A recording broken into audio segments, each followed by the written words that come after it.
Rogue tier, we still winning.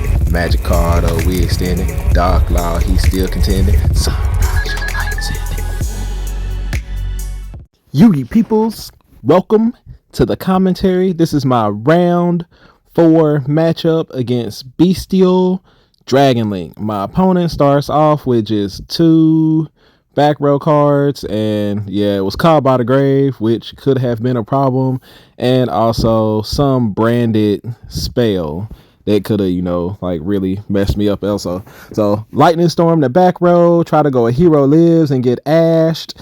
Then I drew the Vion, so normal summon the Vion, send the Shadow Mist to add our boy Graceful Charity, and then we're gonna banish the Shadow Mist in order to get the Poly. We also have the branded opening, so we're gonna go ahead and dump that Raigeki, and we're gonna go summon the Aliber, adding the branded fusion from our deck to our hand. And it's just kind of like at this point, it's just like I'm just making sure that I kill him. Like I don't see anybody running Nib in this format, so I'm pretty sure we're kind of set here.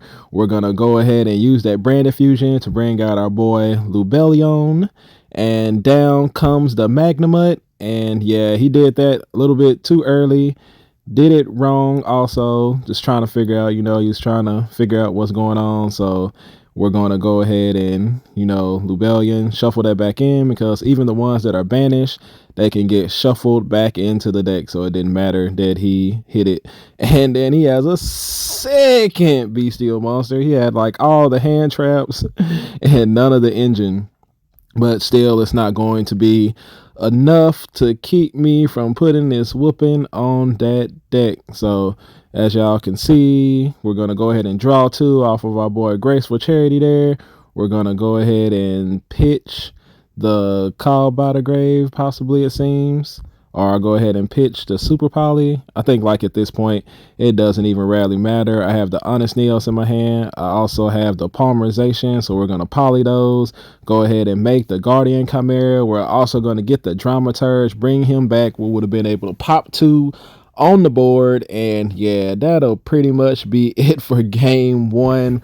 Really easy. My opponent didn't open up with the best hand, and it just is what it is. We had the Lightning Storm to get rid of the back row back there and just like keep anything from that he was trying to do from working. Even though he had 3 hand traps, we still were able to OTK him through it, possibly because he made a mistake with that 1 hand trap, but it is what it is.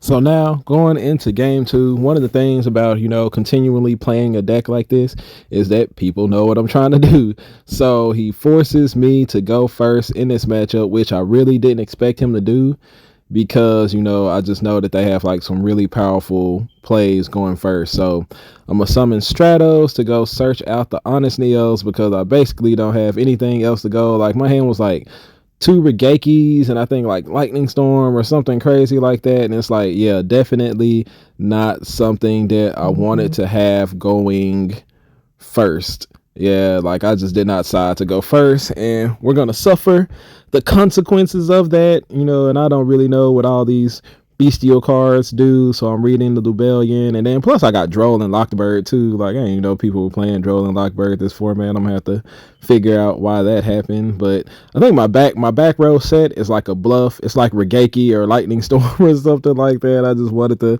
set something back there, hope that maybe he would try to play around Super Poly and not do too much or something, but yeah, it's just not gonna work. They don't care about stuff like that.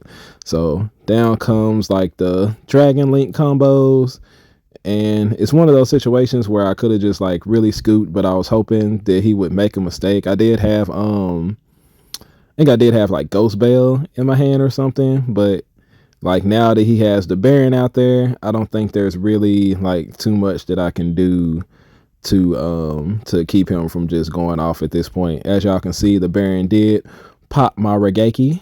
So yeah, that bluff is gone, and I'm pretty sure I have another one inside of my hand. Like yeah, the ultimate worst going first hand. And it's crazy, like I really wanted to see like what the deck is capable of, since he didn't really have a turn in the game 1. So I'm just like trying to see like what his inboard is. I think it's pretty cool that they can actually make Baron now. Like, I did not see that one coming at all. And then I guess they have an extra card now that allows them to put one at the bottom and draw a card, which is pretty cool. So they get like extra uses out of the little, what is it, the little waverings. So yeah, pretty much at this point I'm just trying to learn and do and see what the deck actually does, just because I haven't really played. I haven't seen this deck in action, and I just see that, you know, they still do kind of like the same thing, except now they have like more cards to help them out in doing it, because I think he also ends up using one of the bestial monsters that when it leaves the field he's able to shuffle my stuff back. Yeah, that stuff's pretty crazy. So down comes the unicorn, and he's still searching these little waverings, and I'm gonna go ahead and scoop it up right there. And yeah, there was just no way I was breaking through or coming to that.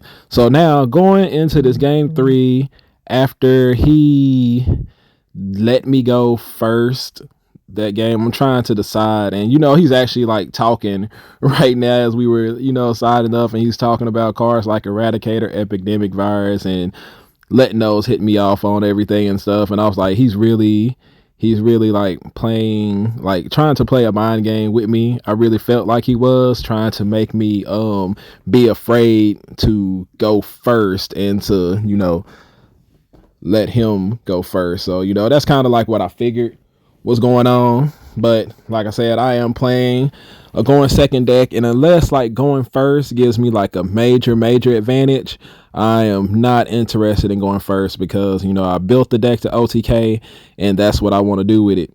And that being said, I am about to get hit with a card that I did not know had came into the format, and yeah, it's really gonna make things like difficult and tough on me. And with that all being said, I did side for going second. Like, I'm just really not sure what exactly, you know, what hand traps and stuff to side in, like to be able to go first. I don't feel like I have good enough hand traps to go first, so I felt like it was still better for me to go second with the Lightning Storms, Regekis, and Super Poly, and, you know, try to win from there. So my opponent's going to start off with the, you know, the little rocket monster. Here comes the little striker monster. Here comes their little boot sector lunch, you know, doing rocket things. He pitches the evenly match. So he did, you know, side for going second.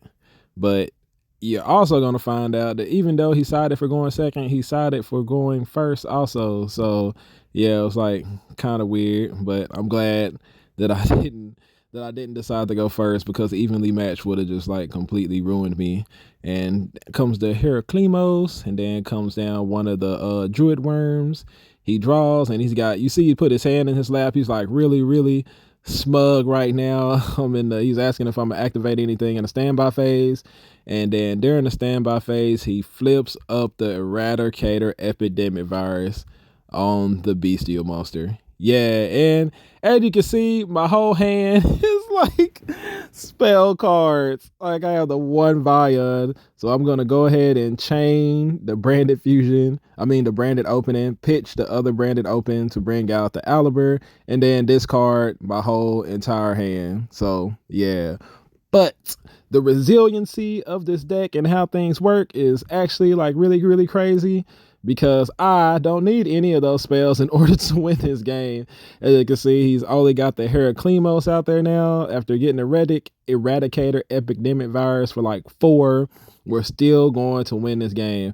I don't have a discard, so I have to go straight into Albion here. So I'm going to go ahead and send, I believe, I can't really tell, I want to say it was the Ecclesia, because I did put Ecclesia the Virtuous off inside of here. So we're going to go ahead and do Ecclesia and Fallen of Albaz. He's going to do the Heraclimos, bounce back to Albion, and he's just trying to make sure, because he really doesn't want my Albion effect to go off. But, you know, I tell him, like, it's not going to stop it. I don't have to use Albion to bring out, you know, to bring out my monsters. There are other things that I can bring out besides Albion.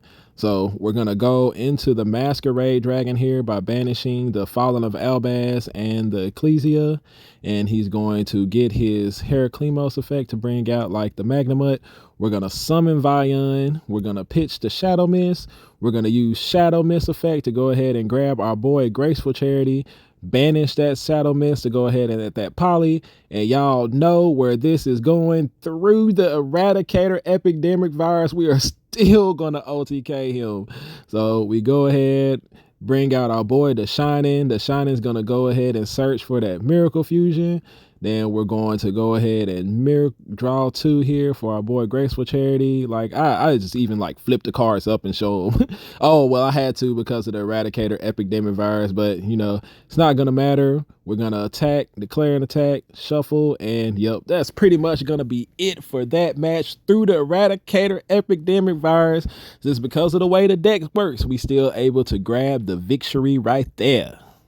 And so that was my final Swiss round right there. Unfortunately, as we were going into top 8 cut, I would have had a rematch against the Earth Machine God and his Nutria Tearlament Ishizu deck, but yeah, it didn't happen. I ended up having to go to work, but we went undefeated in Swiss 4-0, and that final game 3 was just like, you know, pretty epic match. I did not see myself like playing through Eradicator Epidemic virus with 1 card left in my hand, but yeah, you know, sometimes it just happens like that. The protagonist powers be real sometimes. So appreciate everybody for staying a while to listen, and I will catch y'all on the next video.